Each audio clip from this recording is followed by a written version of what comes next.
Tirunelveli special கூட்டாஞ்சோறு என்னோடய ஸ்டைலில் எப்படி செய்யலாம்னு பார்த்துடலாமா?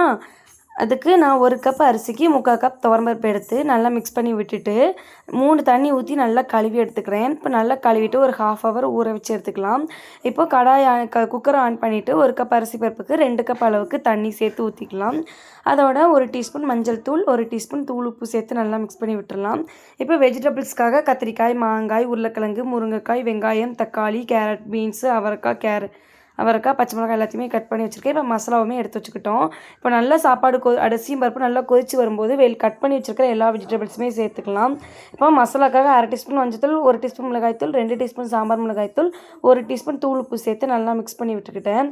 இப்போ ஒரு லெமன் சைஸ் அளவுக்கு புளியுமே நல்லா கரைச்சி 1 கப் அளவுக்கு ஊற்றிக்கிட்டேன். அதுக்கப்புறம் கொஞ்சமாக காயப்பொடி சேர்த்து இது போல் நல்லா மிக்ஸ் பண்ணி விட்டுட்டு தாளிக்கிறதுக்காக எண்ணெய் ஊற்றி கடுகு, சீரகம், வெந்தயம் சேர்த்து நல்லா பொரிஞ்சதும் ஒரு பெரிய வெங்காயம் சேர்த்து நல்லா வதக்கி விட்டுட்டு ஒரு கத்து கருவேப்பிலை, வரமிளகாய் சேர்த்து நல்லா தாளிச்சிட்டு அதையுமே கொட்டிக்கலாம். இப்போ நல்லா மிக்ஸ் பண்ணி விட்டுட்டு ஃபைனலாக மல்லித்தழை போட்டு இறக்கிட்டு ஒரு 10-15 நிமிஷம் அப்படியே விட்டுட்டு அதுக்கப்புறம் குக்கர் மூடி போட்டு ஒரு விசில் விட்டு இறக்குறீங்கன்னா சூப்பராகவே ரெடி ஆயிடும்.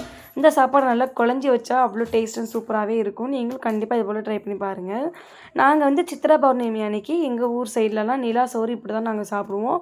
நீங்களும் கண்டிப்பாக இது போல் ட்ரை பண்ணி பாருங்கள். இந்த வீடியோ பிடிச்சா லைக் பண்ணுங்கள், ஷேர் பண்ணுங்கள், கமெண்ட் பண்ணுங்கள், மறக்காமல் சப்ஸ்கிரைப் பண்ணிக்கோங்க. நெக்ஸ்ட் ஒரு இன்ட்ரெஸ்டிங்கான வீடியோவில் மீட் பண்ணலாம். பாய்.